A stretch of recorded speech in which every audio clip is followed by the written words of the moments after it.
आज मैं आपसे एक बहुत ही पर्सनल बात शेयर करना चाहती हूँ। कुछ समय तक मुझे इस बात का बिल्कुल भी एहसास नहीं था कि मैं रिलेशनशिप में आने से पहले ही रिलेशनशिप के बारे में बहुत कुछ सीख चुकी थी। मैंने रिलेशनशिप की कोई बुक नहीं पढ़ी थी। मुझे किसी ने बैठ कर समझाया नहीं था कि रिश्तों में कैसे डील करते हैं। लेकिन जब मेरी शादी हुई, जब मैं रिलेशनशिप में आई, तो कई बार मुझे ऐसा लगा कि बहुत सी सिचुएशंस में मैं प्री इंस्टॉल ऑपरेटिंग सिस्टम के हिसाब से बिहेव करती हूँ। जो चीज़ें मैंने बचपन में देखी थी, जो सीखी थी, बिल्कुल उसी हिसाब से उन सिचुएशन को डील करने की कोशिश करती थी।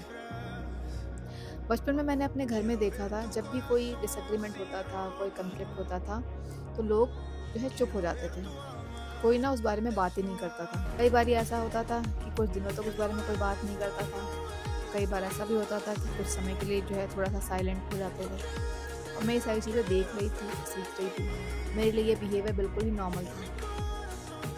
लेकिन मेरी खुद की लाइफ में जब इस तरीके की सिचुएशंस आईं, इस तरीके के सिनेरियोज़ हुए और मैंने बिल्कुल उसी तरीके से रिएक्ट किया जो मैंने देखा था, वो मेरे पार्टनर को, मेरे हस्बैंड को बिल्कुल भी नॉर्मल नहीं लगा, क्योंकि उनका ऑपरेटिंग सिस्टम जो था बिल्कुल मेरे से डिफरेंट था। उन्होंने अपने बचपन में देखा था, जब भी कोई प्रॉब्लम हो, जब भी कोई कॉन्फ्लिक्ट हो, तो मिलकर बैठ के बात करनी चाहिए। देखना चाहिए कि हम इसको कैसे जो है सॉर्ट आउट कर सकते हैं। फिर मुझे ये बात समझ में आई कि जो चीज़ मेरे लिए नॉर्मल है, वो दूसरे के लिए बिल्कुल ही अलग एक्सपीरियंस है। क्योंकि 2 लोग डिफरेंट ऑपरेटिंग सिस्टम के साथ ऑपरेट कर रहे हैं। मेरे चुप होने का मतलब ये होता था कि मुझे थोड़ा-सा समय चाहिए अपने इमोशंस को प्रोसेस करने के लिए। लेकिन मेरे हस्बैंड का जो रिएक्शन होता था इस सिचुएशन पे ये, कि ये मुझसे नाराज़ है, ये मुझसे बात नहीं करना चाहती। कई बारी हम सिर्फ़ उस सिचुएशन पे रिएक्ट नहीं कर रहे होते जो हमारे सामने होती हैं। कई बारी हम उन सिचुएशन के हिसाब से भी रिएक्ट कर रहे होते हैं जो हमने सालों पहले सीखी थी। तो देखिए, कहीं आपके रिलेशनशिप में भी तो ऐसा कुछ नहीं हो रहा। हो सकता है कि आपके पार्टनर ने सीखा हो कि जब कोई प्रॉब्लम हो तो बैठकर बात करनी चाहिए। लेकिन हो सकता है आपने सीखा हो कि जब गुस्सा हो तो पहले चुप हो जाओ। हो सकता है कि आपके पार्टनर ने सीखा हो कि प्यार का मतलब प्यार जताना है, बार-बार आई लव यू कहना है। लेकिन आपने सीखा हो कि अपने पार्टनर के लिए उनका मनपसंद काम करना, उनकी केयर करना ही प्यार है, बार-बार प्यार जताना नहीं।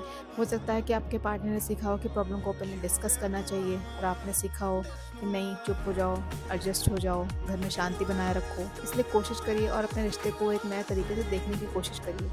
हर बार ये मत सोचिए कि आपके पार्टनर में क्या गलत है, उन्हें क्या जो है सुधार करने की ज़रूरत है, या कोई भी रिश्ते में जो है इसमें क्या प्रॉब्लम है, इसमें क्या सुधारा जा सकता है। थोड़ा-सा फ़ोकस करिए और सोचने की कोशिश करिए कि आपके घर में जब कोई अच्छी बात होती थी, तो लोग उसको कैसे सेलिब्रेट करते थे, उस वक़्त वो क्या करते थे।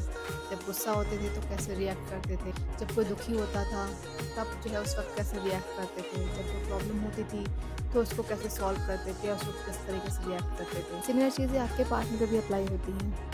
आप उनके बारे में भी जानने की कोशिश करिए कि उनके बचपन में उन्होंने क्या सीखा अपने ग्रोइंग ईयर्स में।